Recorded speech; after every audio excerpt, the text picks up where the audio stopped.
আমার প্রিয় মুসলমান বন্ধুগণ, ইহুদি ডাক্তারটা আব্দুল মুত্তালিব কে বলতেছে, আরে আব্দুল মুত্তালিব শোনো, আমি তাওরাত কিতাবের একজন পণ্ডিত, আমি তাওরাত কিতাবটা পড়তেছিলাম। আমি যখন তাওরাত কিতাবটা পড়তেছিলাম আর আপনি তখন আমার দরজার সামনে এসে ডাক দিলেন। আমি তাওরাত কিতাবটা যখন পড়তেছিলাম, তাওরাত কিতাবটা আমি যখন পড়তেছিলাম, পৃষ্ঠায় পৃষ্ঠায় আমি একটা নাম পাইতেছি, ওই নামটা হলো মুহাম্মদ। আমি তাওরাত কিতাবের পৃষ্ঠায় পৃষ্ঠায় মুহাম্মদ নাম পাইতেছি, আর তুমি আমারে ডাকতেছো। আমার নজর তো ওইদিকে না, আমার ধ্যান কাল সবগুলা ওইদিকে। আপনি যখন আমারে ডাকাডাকি করতেছেন, আমি তখন শোনার পরেও জবাব দিতে পারি নাই। আমি একটা নামের মহব্বতে পড়ে গেলাম। তাওরাত কিতাবের মধ্যে নামটা আসছে মুহাম্মদ, মুহাম্মদ, লাইনে লাইনে পৃষ্ঠায় পৃষ্ঠায় আমি ওই নামটা পাইতেছি। আপনার নাতি যখন আমাকে ডাক দিল, আমাকে গায়বী থেকে কে যেন আওয়াজ করে বলতেছে, রে ইহুদি পণ্ডিত শোনো, তাওরাত কিতাবের যে নামটা তুমি পৃষ্ঠায় পৃষ্ঠায় পাইতেছো, ওই নামের মুহাম্মদ তোমার দরজার সামনে দাঁড়ায় আছে, তাড়াতাড়ি তুমি দরজা খুলো। সুবহানাল্লাহ, আরো জুড়ে পড়েন সুবহানাল্লাহ। আল্লাহ পাক আমাদের সবাইকে মদিনায় যাওয়ার তৌফিক আল্লাহ পাক দান করুন, পড়েন আমিন। হুজুরে পাক সাল্লাল্লাহু আলাইহি ওয়াসাল্লামকে যেন আল্লাহ পাক আমাদের সবাইকে স্বপনে যেন আল্লাহ পাক দেখা করার তৌফিক আল্লাহ পাক দান করুন, আমিন। আলহামদুলিল্লাহি রাব্বিল আলামিন। আল্লাহ পাকের দরবারে লাখ কোটি শুকরিয়া যে মহান রব্বি কারীম আল্লাহ সুবহানাহু ওয়া তাআলা আমাকে আপনাকে দয়া মায়া করে ভালোবেসে দুনিয়ার বিভিন্ন ঝামেলা থেকে আল্লাহ সুবহানাহু ওয়া তাআলা হেফাজত করে এই পৃথিবীর শ্রেষ্ঠ জায়গা, এই পৃথিবীর শ্রেষ্ঠ গড়, মহান মালিকের গড় আল্লাহ পাকের গড় মসজিদে আল্লাহ পাক আমাদের সবাইকে 10 মায়ের 10 সন্তানকে 10 দরজা দিয়ে বাহির করে রবের গড়ে আল্লাহ পাক আসার এবং বসার তৌফিক দান করছেন। সেই মহান রবের দরবারে কালিমাতুশ শুকর আদায় করি, উচ্চ কণ্ঠে জবান বড়ে সবাই দিল থেকে বলি আলহামদুলিল্লাহ। আমরা যে এই মসজিদে যে আসলাম, আমাদের আসার তৌফিক কে দিয়েছেন? আওয়াজ করে বলেন, আরো জোরে বলেন, আসার তৌফিক কে দিয়েছেন? সুস্থ রাখার মালিক কে? অসুস্থ দেওয়ার মালিক কে? আমরা গোলামি করব কার? আল্লাহ পাক আমাদের সবাইকে রবের গোলামি করার তৌফিক দান করুন, পড়েন আমিন। সিরাতের যেই মাস, আল্লাহ সুবহানাহু ওয়া তাআলার নবী মুহাম্মদ সাল্লাল্লাহু আলাইহি ওয়াসাল্লামের জন্মের মাস এবং মৃত্যুর মাস আমাদের সবার জানা থাকা দরকার। রাসূল কারীম সাল্লাল্লাহু আলাইহি ওয়াসাল্লাম আমাদের পেয়ারা নবী এই পৃথিবীর জমিনে আগমন করছেন যে মাসে, সেই মাসটার নাম কি বলেন সবাই? রবিউল আউয়াল। নাম কি? রবিউল আউয়াল। এই মাসে জন্ম, আবার এই মাসে মৃত্যু।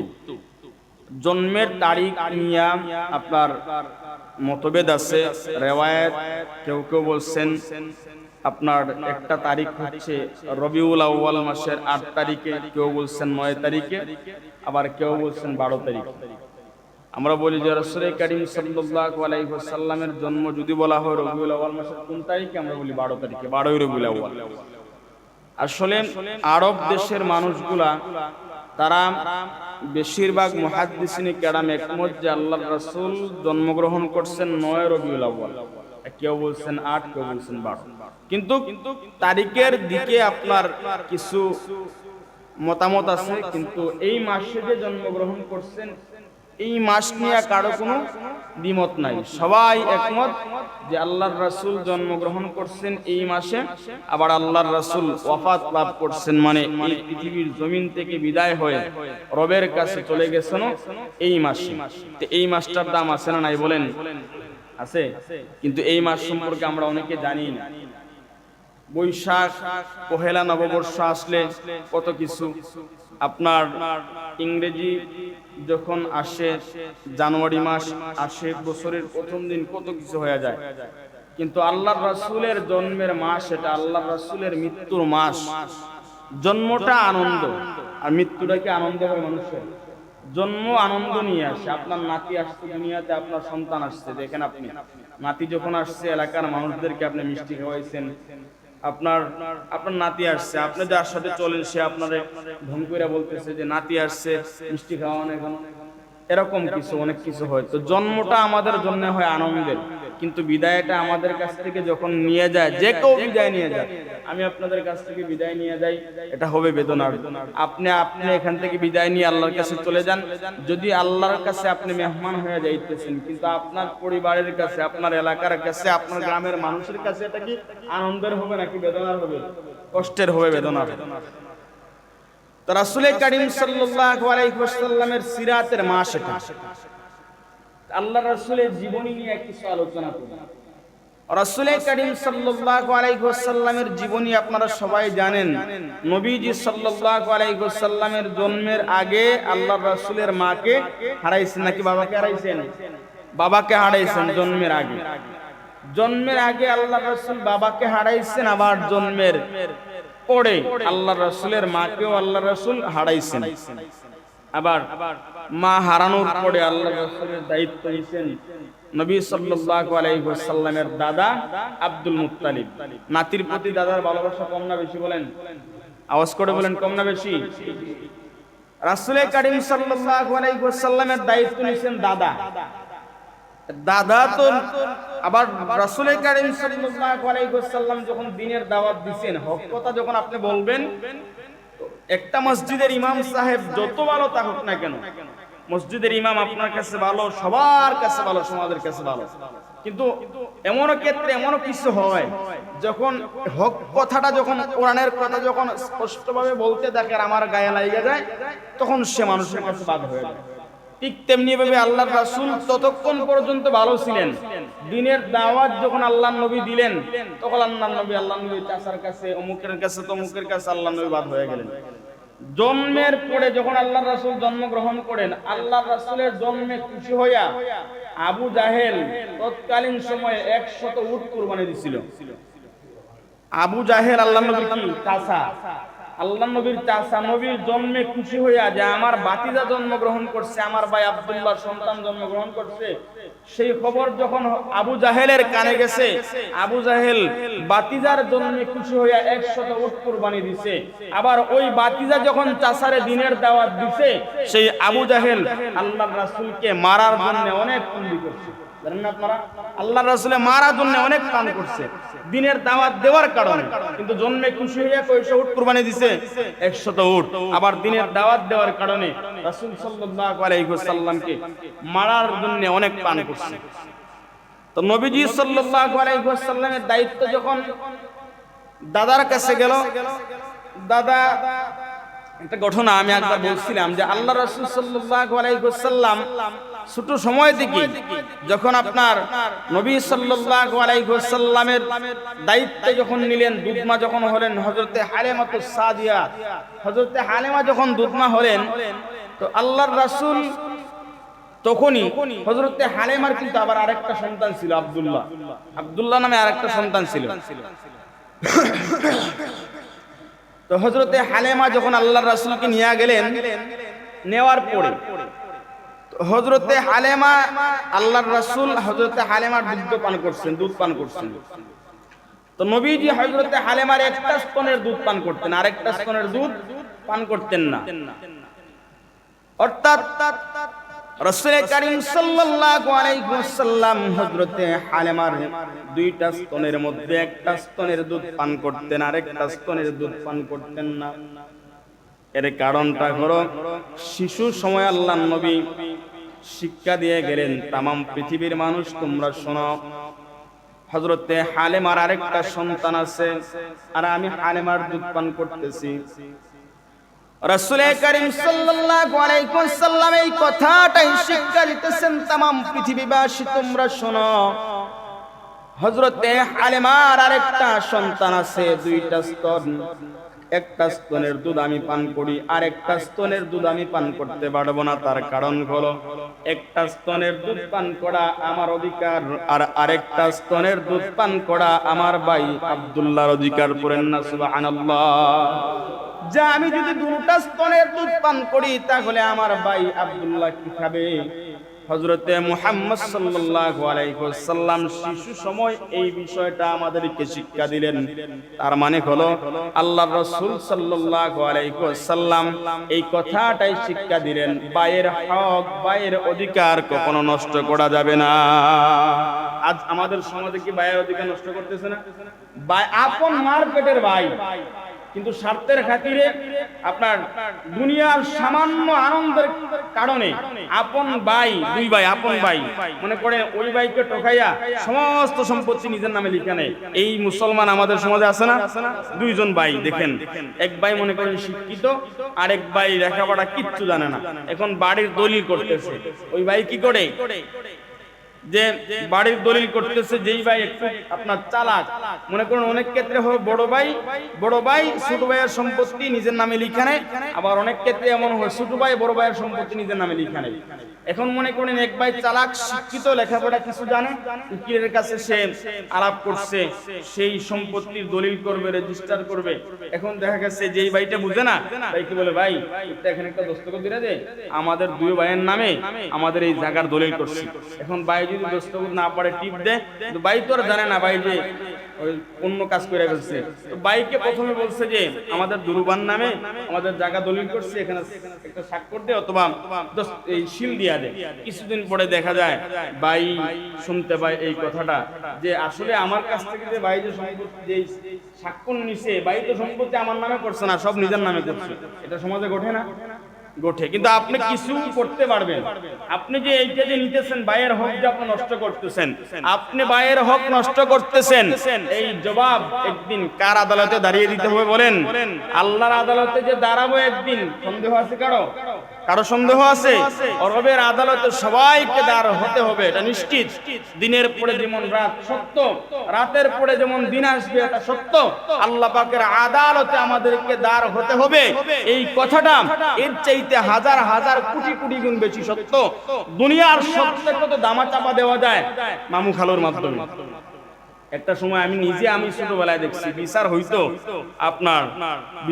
আমার এক দাদা লাগতো, এক প্যাকেট বিড়ি যদি দেওয়া যাইত, উনি বিচারে উল্টায় ফেলতেন। এক প্যাকেট বিড়ির বিনিময়ে 500 টাকার বিনিময়ে 100 টাকার বিনিময়ে সত্যকে দামা চাপা দিয়া মিথ্যাকে সে জয়ী করতে চায়। বিচার এরকম সমাজে হয় না? সত্যকে দামা চাপা দিয়া মিথ্যাকে সে জয়ী করে, যে কোনো ক্ষেত্রে হোক। এখন অনেক ক্ষেত্রে হয় সমাজের যে মাতব্বর গুলো আছে 500 টাকা দেয় অথবা 100 টাকা দেয়। আবার অনেক ক্ষেত্রে হয় আপনার সমাজের নানান বিষয়, মেম্বার চেয়ারম্যান সহ, আলহামদুলিল্লাহ আপনাদের মেম্বার সব ভালো আছেন, সামনাসামনি হইলে আলহামদুলিল্লাহ ভালো আছেন। অনেক ক্ষেত্রে হয় কিন্তু এরকম, অনেক জায়গায় নিজের চোখে দেখছি, যেগুলো আপনারা তো আরো বেশি দেখছেন। আমি তো আপনাদের সন্তানের মতো, কিন্তু আপনারা তো আরো বেশি দেখছেন।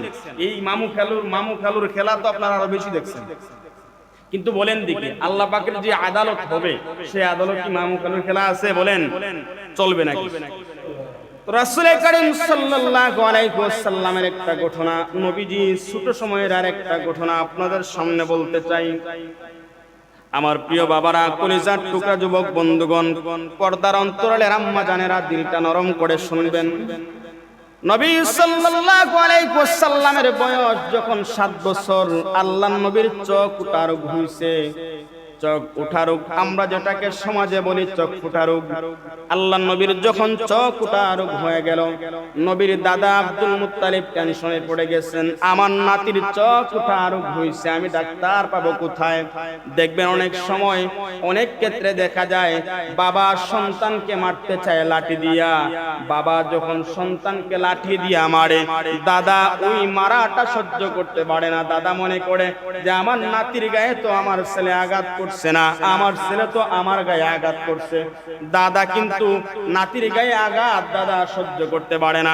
দাদা নানাদের নাতি নাতনির প্রতি ভালোবাসাটা একটু বেশি দেখে। রাসূল কারীম সাল্লাল্লাহু আলাইহি ওয়াসাল্লামের চোখটা রোগ হয়ে গেল। দাদা আব্দুল মুত্তালিব টেনশনে পড়ে গেলেন, আমার নাতির চোখটা রোগ হইছে, আমি এবার কি করব?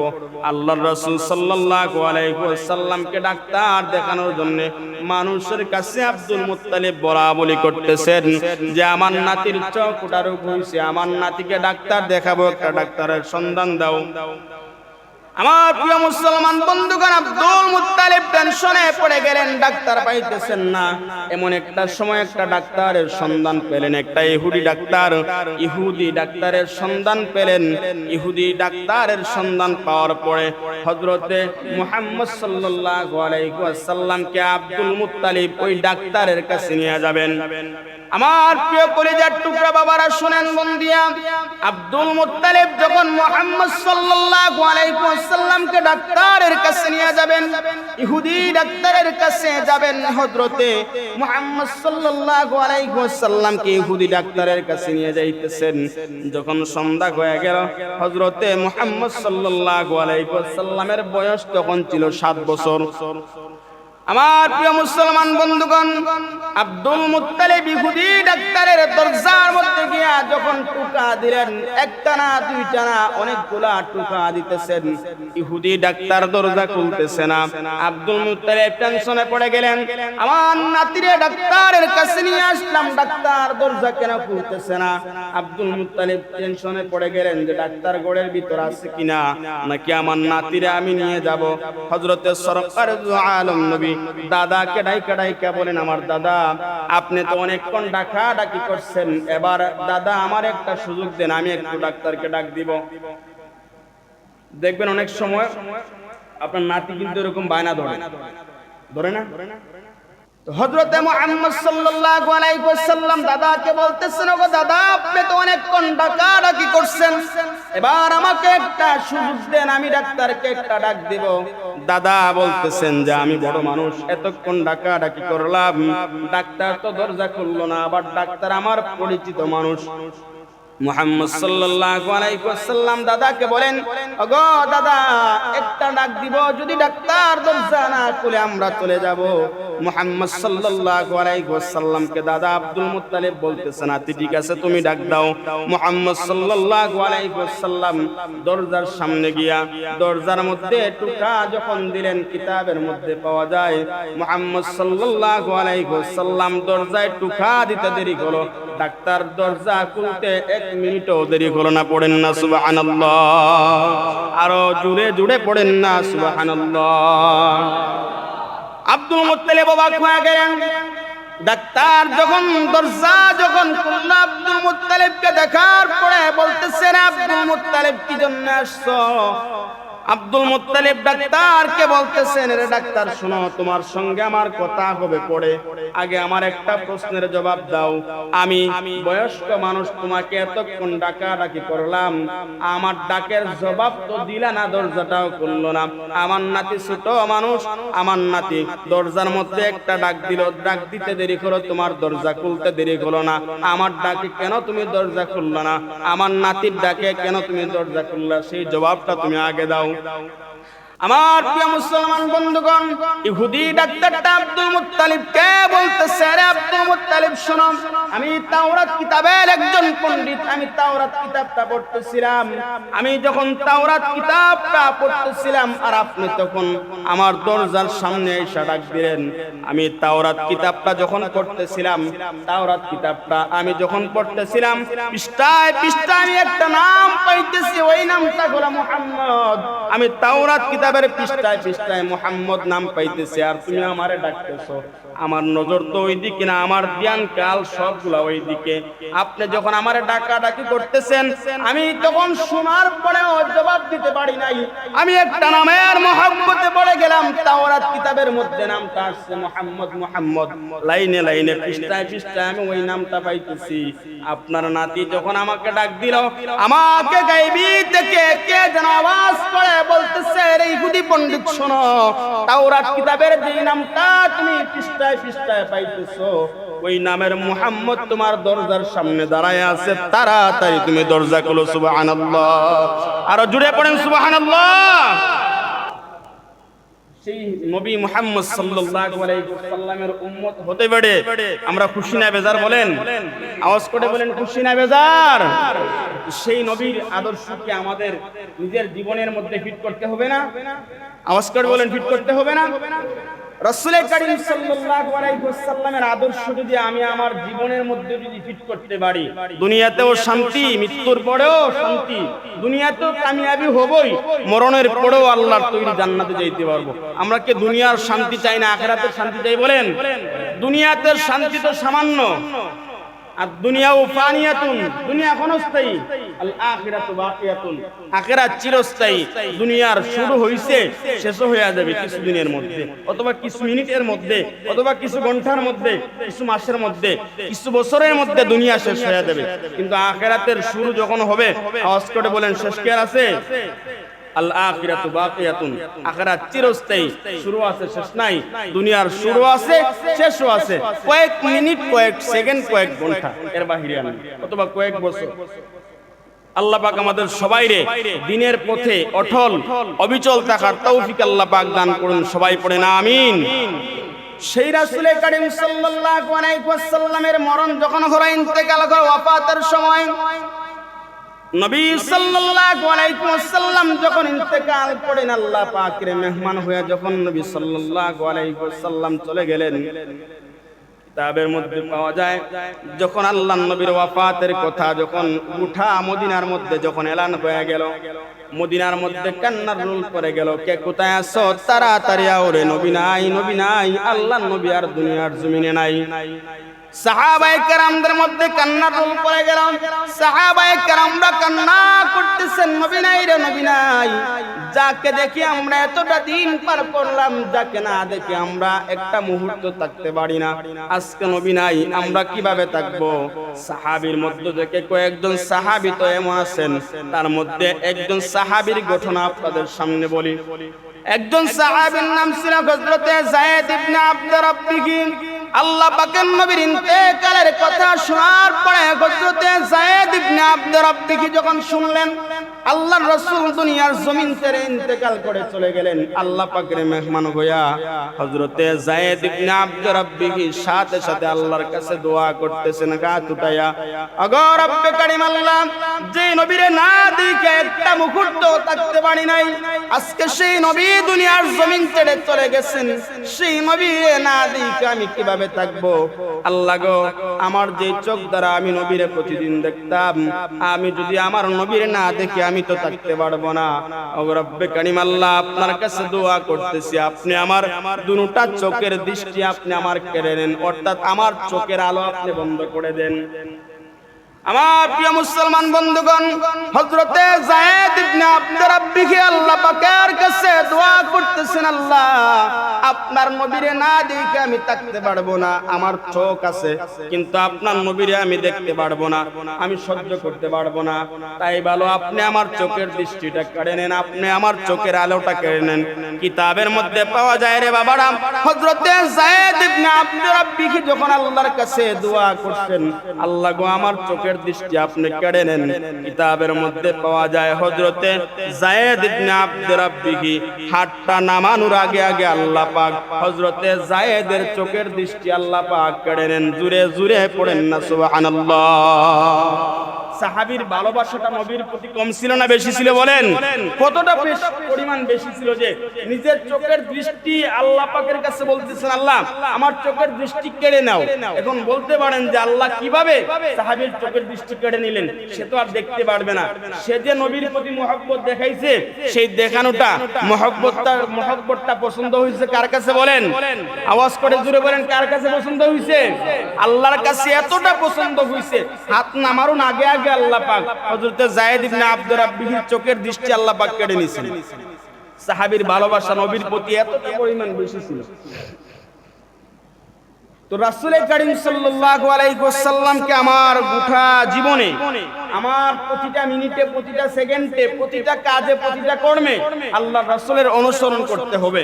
যদি নবীর অনুসরণ করতে পারি, রবের ওয়াদা ওয়ায়াগফির লাকুম, আল্লাহ পাক আমাদেরকে ক্ষমা করে দিবেন, যুনুবাকুম, আমাদের যত পাপ আছে সমস্ত পাপ। আওয়াজ করে জোরে বলেন, কে ক্ষমা করে দিবেন? আরো জোরে বলেন, কে? আল্লাহ পাক আমাদের জীবনের সমস্ত গুনাহ আল্লাহ পাক মাফ করুক। সবাই মহব্বতে দিল থেকে পড়েন আমিন। চোখ তো আল্লাহ পাক দিচ্ছেন, আল্লাহ পাকের নিয়ামত। এই চোখ দেখেন, মুভি দেখে চোখে কান্না করে, আরো নাটক দেখে চোখে কান্না করে, কিন্তু জাহান্নামের বইয়ে চোখটা কি একদিন কাঁদছে? আমি আমার নিজেকে প্রশ্ন করি, জাহান্নামের বইয়ে কি আমার চোখটা একদিন কান্না করছে? একজন মুরব্বীর আপনার একটা ঘটনা শুনছিলাম, যে একজন মুরব্বী, যে মানুষটা, আচ্ছা বলেন দেখি, আমরা যখন মসজিদে প্রবেশ করি, মসজিদে প্রবেশ করার সময় প্রথমে কোন পা দিয়ে ঢুকবো? সবাই আওয়াজ করে বলেন, কোন পা? ডান পা। যখন মসজিদ থেকে বাহির হবো তারপরে তখন কোন পা দিব? বাম পা। যখন বাথরুমে ঢুকবো, বাথরুমে ঢুকার সময় প্রথমে কোন পা দিব? বাম পা। আর যখন বাথরুম থেকে বাহির হবো প্রথমে কোন পা দিব? ডান পা। একজন মুরব্বী মসজিদে প্রবেশ করছেন, ভুলবশত উনি আপনার বাম পা দিয়ে মসজিদে প্রবেশ করছেন। তো বাম পা দিয়ে যখন মসজিদে প্রবেশ করছেন, মসজিদ থেকে আবার সাথে সাথে উনি বাইরে হয়েছেন, বাইরে হয়ে নিজের জুতা দিয়ে নিজে বাইরে হয়েছেন, যে আমি কি ভুল করলাম যে আমি বাম পা দিয়ে মসজিদে প্রবেশ করলাম। ঘটনাটা এজন্যই বললাম আমাদের আমলের ক্ষেত্রে, কারণ দেখেন বাবারা, আপনার আমার আমল, আমরা তো প্রতিটা সেকেন্ডে প্রতিটা মুহূর্তে গুনাহ করতেছি, কিন্তু আল্লাহর কাছে কোন আমল আমার পছন্দনীয় হয় আমি কি বলতে পারবো? আল্লাহর কাছে কোন আমল আমার পছন্দনীয় হয়? এই দেখেন জুমার দিন আমাদের সবচেয়ে বড় যে একটা বিষয়, আমরা সবাই এটা মনে করি যে এই হুজুরে যা বয়ান করে করুক, একবারে লাস্টে যাব গিয়ে নামাজ পড়ব। বাবা, সপ্তাহ তো 7 দিন যাইতেছে, 6 দিন যাইতেছে, শুক্রবার দিন একটু আগে আসি না? আমি ওদম ছোট মানুষ, যাই বলি, আল্লাহ পাক যাই বলান, ইলম নাই, আমল নাই, যোগ্যতা না, যাই বলান, কিন্তু আমার এই ওদম ছোট মানুষের একটা কথা যদি আমি নিজে সহ আপনি যদি একটা কথায় যদি পরিবর্তন হয়ে যান, যদি আল্লাহ যদি কবুল করেন, দুনিয়াতেও আমি সফল, আখিরাতেও সফল। হযরতে উমর রাদিয়াল্লাহু তাআলা আনহুর ছেলে আব্দুল্লাহ, হযরতে আব্দুল্লাহ ইবনে উমর, উনার দুটো চোখ কান্না করতে করতে চোখ বন্ধ হয়ে গেছে, মানে চোখ দিয়ে দেখেন না, একেবারে বন্ধ হয়ে গেছে। তো যখন ডাক্তারের কাছে গেলেন, হযরতে আব্দুল্লাহ, উমর রাদিয়াল্লাহু তাআলার ছেলে আব্দুল্লাহ ইবনে উমর, ডাক্তার বলতেছে, উমর, আব্দুল্লাহ ইবনে উমর, তোমার চোখের দৃষ্টি তুমি ফিরে পাইবা, চোখটা ভালো হইবে, কিন্তু ভালো হইতে গেলে তুমি কান্না বন্ধ করতে হবে। যদি না কান্দো, কান্না যদি বন্ধ করো, তাহলে তোমার চোখ ভালো হয়ে যাবে। হযরতে আব্দুল্লাহ ডাক্তারকে বলতেছেন যে আমার চোখের দৃষ্টি ফিরে পাবো, শর্ত কি? আমার কান্না বন্ধ করতে হবে। হযরতে আব্দুল্লাহ বলেন, যেই চোখ টাকার পরেও রবের জন্য, জাহান্নামের জন্য কান্না করবে না, সেই চোখ আমার দরকার নাই। চোখ থাকবে রবের জন্য কান্না করতে হবে। যদি চোখ থাকার পরেও রবের জন্য আমি কান্না করতে পারি না, তাহলে আমার সেই চোখের কোনো দরকার নাই। সাহাবীরা এমন ছিলেন। আল্লাহ পাক আমাদের সবাইকে সাহাবীদের রঙে রঙিন হওয়ার তৌফিক আল্লাহ দান করুন, পড়ে না আমিন। মৃত্যু পর্যন্ত আল্লাহ পাক রবের গোলামি করার তৌফিক আল্লাহ পাক দান করুন, আমিন। কার কখন ডাক এসে যায়, মরণের কখন কার্ড এলান হয়, আমরা কেউ বলতে পারি না। আপনার আমার আগে আপনি যেতে পারেন, আপনার আগে আমি যেতে পারি, আপনার সন্তানের আগে আপনি যেতে পারেন, অথবা আপনার আগে আপনার সন্তান যেতে পারে। আল্লাহ পাক আমাদের সবাইরে নেক হায়াত দান করুন, এবং রবের গোলামি করে এই পৃথিবীর জমিন থেকে বিদায় নিয়ে আল্লাহ পাকের মেহমান হওয়ার তৌফিক আল্লাহ পাক আমাদের সবাইরে দান করুক। মহব্বতে সবাই দিল থেকে পড়ে না আমিন। আসসালামু আলাইকুম।